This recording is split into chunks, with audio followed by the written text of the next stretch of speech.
What's up, everybody? Day 12 in the books. Florida State preseason camp. We're out here in Jacksonville in the shadow.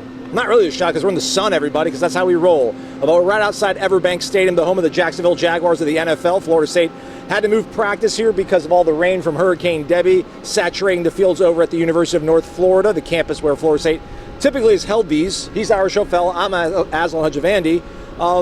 And I thought we were going to be an indoor practice facility today, Ira. Awesome. Air conditioning, shelter.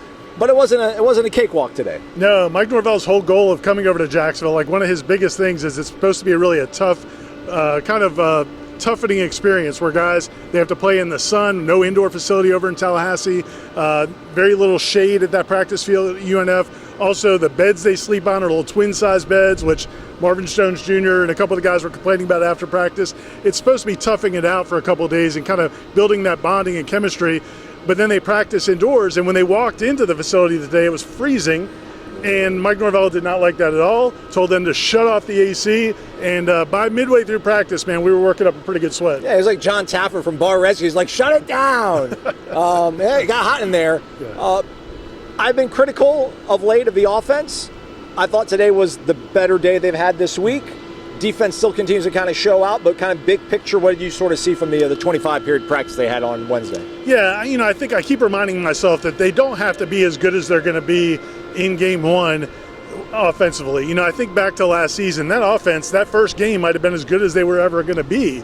But this team, I think, is going to be a little bit more growth and progress, and you see some of the development, you see some of those steps being made, but the defense still is ahead of them, and there was a stretch during one-on-ones where, what did you say, it was 11 straight incompletions? 13 straight incompletions for the offense. That does not usually happen. No, usually you might get a few pass breakups, but it was pass breakup, interceptions. The defensive backs played really, really well, and the receivers are still having a hard time kind of winning those 50-50 balls.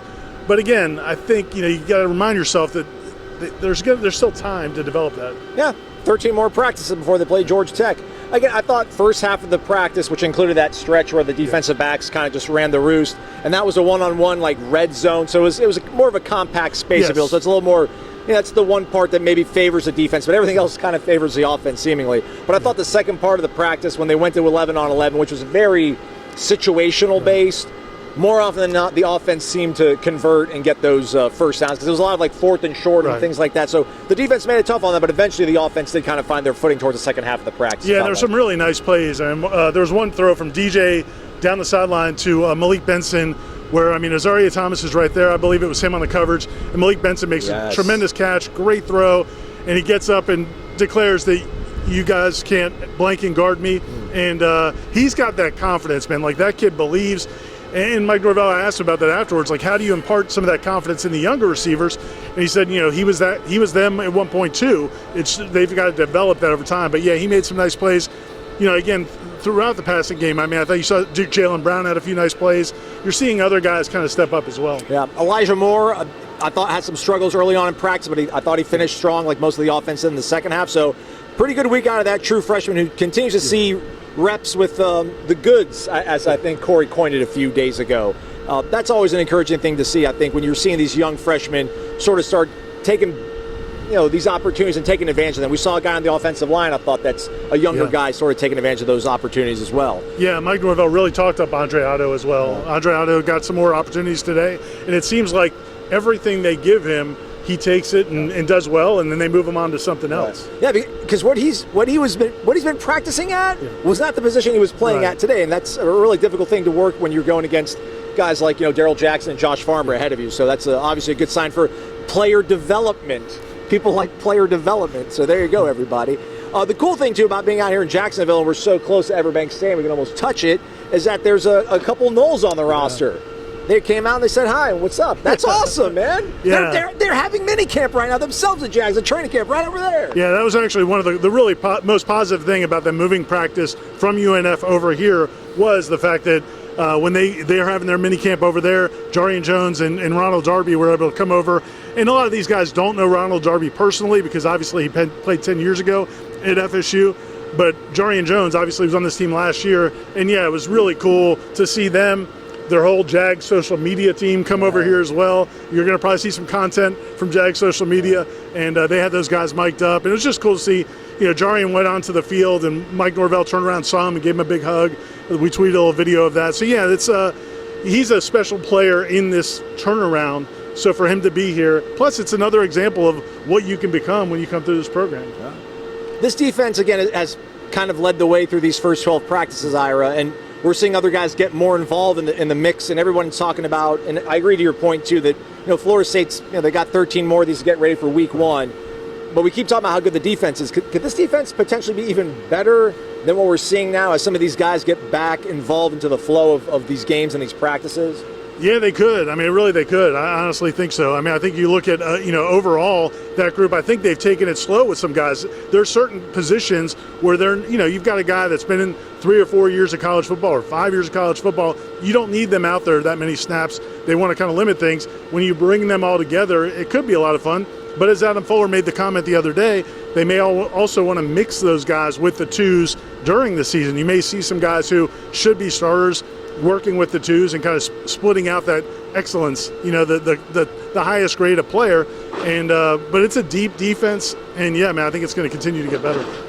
Kyle Morlock, I thought had a pretty solid day. As you said, Malik Benson continues to be the best receiver, which I know everybody's kind of waiting for that second guy to emerge. We need to maybe celebrate a little bit more the fact that Malik has taken a hold of this opportunity and he's held on to it with a firm grasp so far. Yeah, I think so. And he's a good leader, and he's a guy that he wants to bring along the other receivers as well. There were a couple plays like Kentron Portier had a catch today where it looked like it was an amazing play to make a potential catch, but as he falls out of bounds, he doesn't finish the play, and Mike Norvell's yelling, finish, finish, finish. And that's the thing, like the difference between Malik Benson's play and Kentron Portier's plays. Kentron did everything except hold on to the ball through the catch, and so you want to see that come. But I love the talent, young talent, receiver and a tight end. I mean, I think they've got a lot of those guys. I really think the key for Florida State, and I may write about this season is going to be to just do enough to win these early games, which the schedule sets up pretty well early. And I feel like, man, they could be at a position where they really start clicking in the second half of the season, which was the opposite of last year. Last year, they were guns a-blazing right off the bat. Then they had some injuries, and they kind of limped home a little bit, physically and figuratively as well, yeah. So I think that this could be a different scenario where maybe they build to playing their best ball, because there is talent there. It's not like the offense doesn't have talent. It's just they're having a tough time sometimes against that defense. And the thing that I've tried to convey on Wake Up Warchant with Corey Clark is that, and I haven't done a good job of it, man, Mike Norvell has not forgotten how to coach offensive football. I mean, the plays that every single day that they're out there running, like you see it and you're like, man, the amount of pre-snap motion and all the different concepts that are going on is so difficult for a defense to defend. And even this excellent defense can't defend it. But then guys don't catch the ball sometimes. But they also see it every day. You got to feel like in a game situation, there's going to be some open opportunities. Yeah, but I'll say, man, you can throw the okey doke on them. They see it all the time. You can run a little bit different stuff, and they maybe aren't expecting out of that stuff. But they're continuing to run an offense that looks like it will be crisp once they finally do get the consistency out of everybody. And I think it's only a matter of time. The offensive line is taking care of itself. I think DJ is going to getting more comfortable by the day. Malik Benson obviously taking hold of that spot. Kyle Morlock has got the tight end job wrapped up. So things are looking good, better for the offense. We'll see how it goes tomorrow. We don't know if we'll be back on this particular spot tomorrow or if they'll return to UNF. It's cooking and baking right now, so maybe that field will soak it up a little bit better and be ready to be played on tomorrow. Anything else on the way out, Ira, before we sign off? Because I did it to poor Jeff Cameron the other day. He was ready to say goodbye, and I'm like, hey, wait, actually, one other thing before we go, Jeff. That's usually what I do, but no, you nailed it all, buddy. I don't think think we're all good. Observations and observations and more coverage from practice, and then we'll have some stuff going into tomorrow's practice, like you said, which could be here or it could be over there. I think if Mike Norvell has his way, it's going to be over there. All right, yeah. Wake Up Warchant coming up as well. Check out the interview with Lawrence Toafili and Marvin Jones Jr. Shout out to Lawrence. Asked about, have you ever thought about transferring? He's like, nah, man. No blooded. No blooded. He's Ira Mazon. Hit the thumbs up on the way out. Certainly would appreciate it. Thanks for watching.